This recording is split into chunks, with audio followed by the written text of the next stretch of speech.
Selamat malam Mbak Awi. Selamat malam. Ini Mbak Awi, saya mau tanya-tanya. Oh. Katanya Mbak Awi itu pernah mengikuti satu ritual, Mbak. Ritual apa itu, Mbak? Ritual pesugihan Batara Karang melalui media Batara Karang. Wah, itu di mana, Mbak? Di Jawa Tengah, kan? Pasca Kota Brebes. Kota Brebes, Jawa Tengah. Nggih. Kira-kira tahun berapa, Mbak? Tahun 99. Wah, udah lama juga ya. Ya. Tapi Mbak Awi masih ingat ya? Alhamdulillah masih ingat. Apakah itu pengalamannya begitu berkesan sehingga Mbak Awi masih ingat? Kalau diceritakan sangat-sangat berkesan. Saat ini pun sampai teringat terus. Jadi begini Mbak Awi, Mbak Awi itu kenapa di zaman modern, tahun 99 kan tahun modern, tapi masih kepengen mencari duit dengan cara instan itu gimana ceritanya Mbak? Jadi begini, dulu itu saya punya usaha, dan usaha saya udah mulai buyang. Jadi utang saya pun banyak. Jadi saya diituin sama kawan saya tawarin yang namanya pesugihan tadi. Mbak Awi langsung tertarik. Langsung tertarik karena ceritanya dia itu sangat betul-betul meyakinkan. Bagaimana ceritanya dia itu? Jadi gini, itu kawan saya itu ke rumah saya nawarin mencari uang secara instan dengan media Batara Karang tersebut. Apakah dia tidak menceritakan resikonya, resiko apa ada tumbalnya, resiko apa itu kalau dia cerita?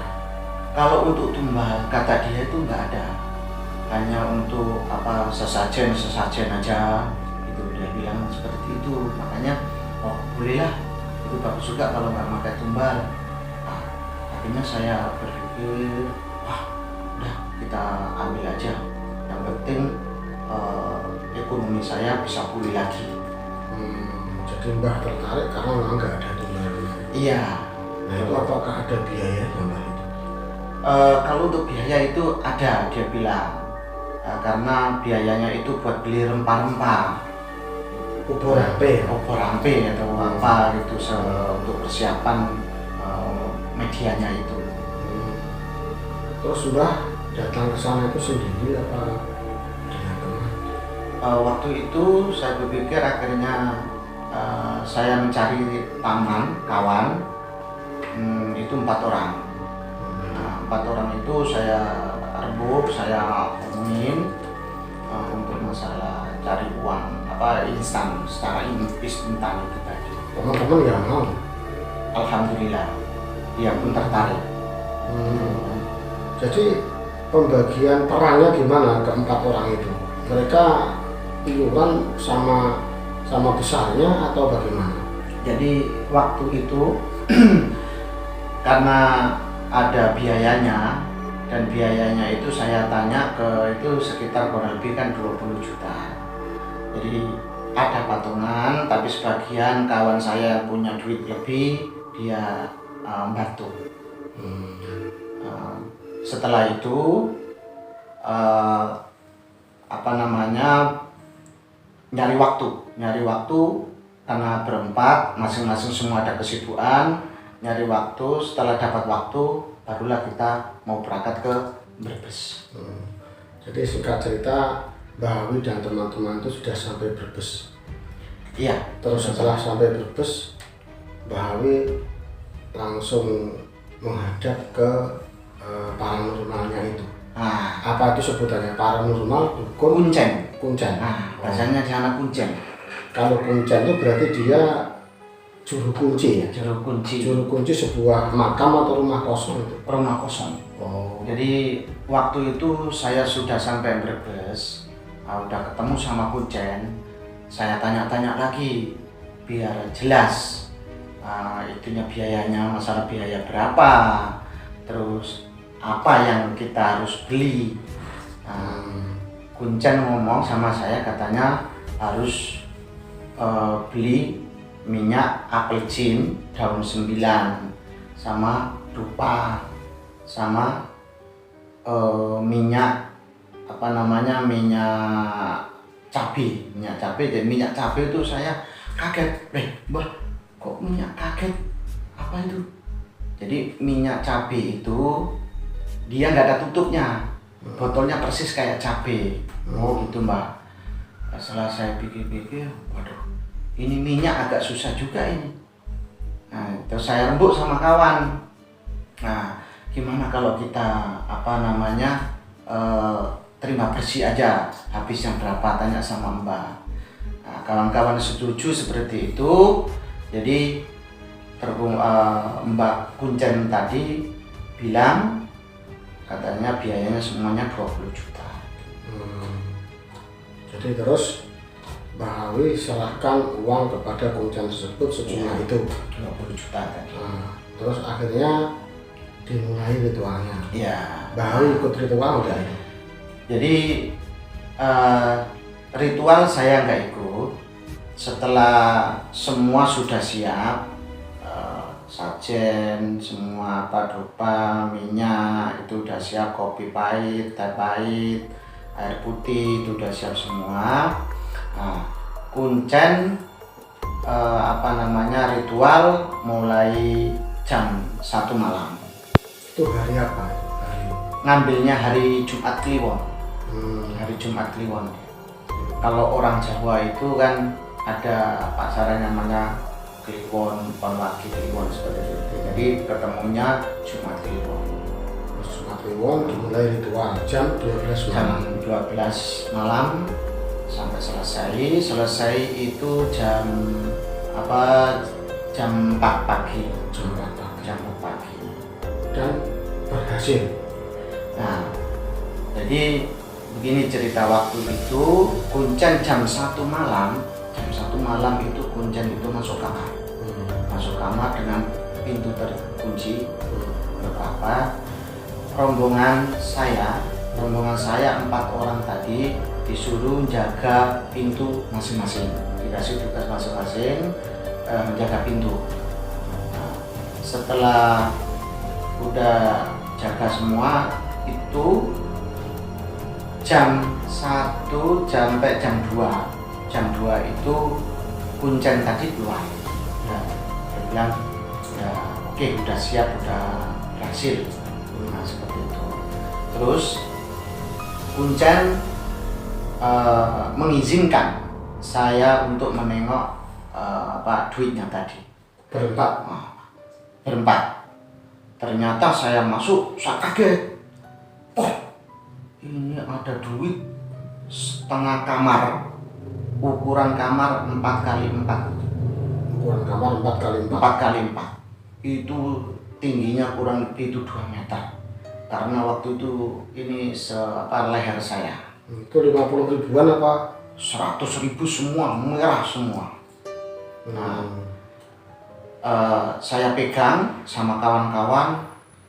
Waktu itu betul-betul udah sangat betul. Alhamdulillah. Semua kawan-kawan akhirnya Kuncen manggil suruh keluar. Kok nggak diambil, tambah enak diambil kan enak tambah. Karena udah saking kagetnya, terharu, takut ya ada karena duit ini. Terus Kuncen belum ngasih kode untuk izin untuk mengambil atau memakainya. Jadi masih nunggu. Akhirnya waktu itu Kuncen manggil rombongan untuk keluar. Akhirnya dijelaskan, diterangkan sama Kuncen. Jadi yaudah, sekarang kalau sudah udah tahu semua hasil Mbak bantu betul-betul ya. Nah, sekarang biar bisa digunakan. Enggak apa-apa, bisa. Oh, terima kasih.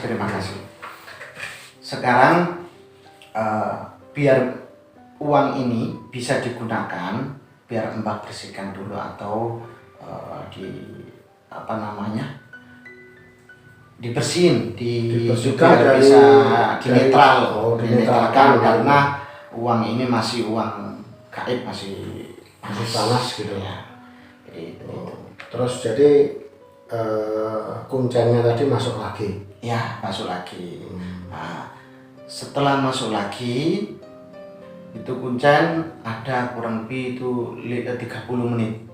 Nah, 30 menit itu ada suara. Jadi ada suara. Oh, suaranya itu kayak berantem gitu. Budok, budok, budok.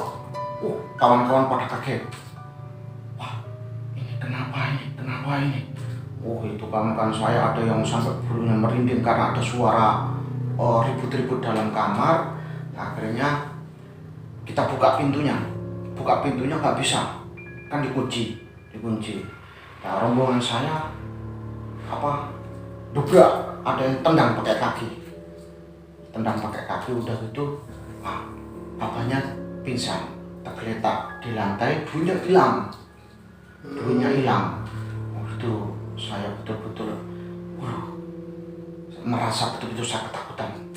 Dan itu diangkat, sekunci lagi mbaknya diangkat keluar, bareng-bareng ditidurin di depan kamar. Nah, setelah itu kamar kasih minum biar sadar, minum teh panas, jahe panas, semua air putih itu. Udah kasih minum, kita sama kawan-kawan nih, kita duduk di ruang tamu sambil kita rebukan gimana ini caranya. Akhirnya kesimpulannya dalam kedua itu si mbah tadi udah sadar manggil rombongan, dibisikin, udah gitu, dibisikin tadi, kuncen tadi mau masuk lagi karena kuncen tadi udah janji sama rombongan mau membantu, betul-betul mau membantu. Jadi terus kata-kata rombongan saya, ya Mbak, nggak usah bahaya. Oh enggak nak, enggak, ini saya udah janji, saya harus menyelesaikan ini. Ini rombongan saya, ya udah terserah Mbak, masuklah lagi. Nah, setelah masuk lagi, kita suruh jaga lagi dupa tadi, suruh jaga jangan sampai mati dupanya. Bilang gitu, nanti kalau mati Mbak celaka. Ya udah Mbak, siap. Setelah udah masuk kamar Mbak, sampai jam 4 pagi ini belum ada kabar. Jadi saya merasa ketakutan. Gitu saya nyamperin kawan-kawan saya, gimana ini? Mbak ini kok nggak ada keluar, nggak ada suara, nggak ada apa. Nah, tidak lama kemudian hujan, angin lebat, gemuruh angin lebat. Nah, saya sama kawan-kawan pun ketakutan lagi. Gimana ini? Tidak lama kemudian ada orang minta tolong. Yang jaga kawan saya kan di pintu depan. Itu kabur, loncat. Jadi kenapa? Ada minta tolong. Badan saya sampai merinding itu waktu itu. Saking ketakutannya. Disertain hujan lebat, angin kencang. Ada yang minta tolong. Nah, akhirnya dibuka. Kita buka bareng-bareng. Kuncen tadi langsung jatuh di depan pintu depan. Jatuh, muntah darah banyak. Nah, itu muntah darah banyak, kita angkat lagi. Nah, setelah kita angkat, kita kasih minum lagi, ini lagi. Nah, tim atau kawan rombongan saya itu manggil keluarganya untuk datang ke situ, suruh nengok kondisi kuncen tadi. Jadi rumah kosong yang dipakai untuk ritual itu jauh dari kampung gitu? Kalau ini jaraknya, kalau jalan kaki nggak jauh, sekitar 200 meter. 200 meter. Jadi begitu udah datang keluarganya, kita rembukan sama keluarganya, kata udah nggak usah diterusin dulu Pak, kasihan Bapak, kasihan Abah, dia bilang gitu keluarganya, anaknya, istrinya juga. Akhirnya rembuk saya sama rombongan saya, akhirnya setuju nggak dilanjutin. Itu pingsannya itu sampai jam 8 pagi. Jam 8 pagi itu sadar. Si Kuncen tadi sadar. Akhirnya setelah sadar yang dipanggil terutama saya, Pak Alwi sini. Saya dipanggil, dibisikin sayanya, ada apa Pak? Udah, kamu sekarang balik dulu. Kita ini suruh balik rombongan. Iya ya Mbah. Akhirnya saya bilang sama rombongan saya, gimana kita ini suruh balik? Ya udah balik aja, bilang gitu. Terus gimana nanti? Coba nanti saya tanya lagi lah, kelanjutannya gimana? Bilang gitu. Ya kata keluarganya, nanti kalau Abah udah ini saya telepon Pak, kalau udah bisa. Keluarganya bilang seperti itu. Terus akhirnya Mbah Alwi sama teman-temannya pulang Jakarta. Terus ada telepon lagi nggak ya? Belum ada. Waktu 1 minggu 10 hari itu saya tunggu, belum ada telepon. Gak lama kemudian 2 minggu, pas 2 minggu dia telepon keluarganya. Dia ngasih tahu bahwa Abah di rumah sakit. Saya kaget. Itu saya kaget. Terus keluarganya itu minta bantuan 2 juta. Saya pun udah, nanti saya bilang sama rombongan saya, kawan saya, nanti ada duit nggak, nanti kalau ada duit saya transfer, saya bilang begitu. Jadi kebetulan kawan-kawan saya setuju. Akhirnya patungan kita waktu itu patungan 500 4 orang, kumpullah 2 juta, akhirnya saya transfer. Terus setelah ditransfer,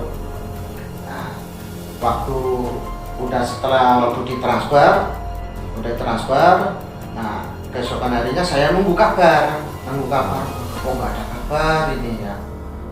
Padahal saya masih mengharap sebenarnya. Siapa yang nggak tertarik dengan uang segitu? Jadi uang yang tinggi 2 meter dalam kamar 4x4 itu tadi hilang. Udah nggak ada. Waktu ada keluar tadi itu hilang. Setelah padahal itu uangnya uang asli ya Mbak? Asli, udah dicek 4 orang ngecek itu uang asli. Jadi udah itu saya tunggu kok nggak ada telepon. Akhirnya ambil keputusan, kesimpulan kita telepon balik. Ternyata telepon balik udah nggak aktif. HP-nya mati, sama sekali nggak bisa dihubungin. Dan Mbah Alwi nggak ada niatan untuk datang ke sana lagi. Nggak ada harapan lagi. Karena nggak tahu tempatnya atau gimana? Kalau tempatnya tahu. Setelah saya rembukan sama rombongan, kalau pikir-pikir saya kesana lagi kan biaya lagi. Jadi rombongan memutuskan nggak usah kita balik lagi. Nanti bermasalah lagi, belum tentu kita dapat rezeki dari situ. Akhirnya ya udah, kalau sujud ditutup kita tutup. Jadi akhirnya ditutup. Dan sampai sekarang tidak pernah ada kontak lagi dengan sang kuncen tadi. Udah akhirnya. Ya, berarti di close begitu saja. Jadi Mbak Alwi dan teman-teman rugi 20 juta tambah 2 juta tambah transport dan lain-lain. Kalau dihitung-hitung itu udah hampir 50 juta juga selama kita tinggal di rumah kuncen tadi.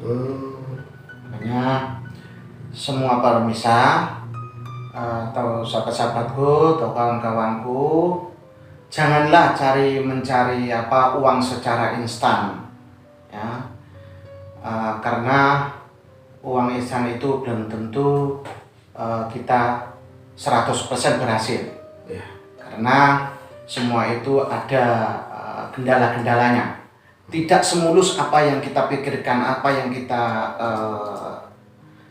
inginkan. Ya, ya. Jadi begitu. Hmm. Kalau bisa kita punya usaha, kita punya kerjaan, marilah kita tekunin usaha kita. Kalau bisa carilah rezeki yang berkah, carilah rezeki yang bermanfaat. Ya. Jadi begitu, seperti Ya. itu. Terima kasih Mbak Hawi atas semua informasinya, semoga bermanfaat bagi para pemirsa semua.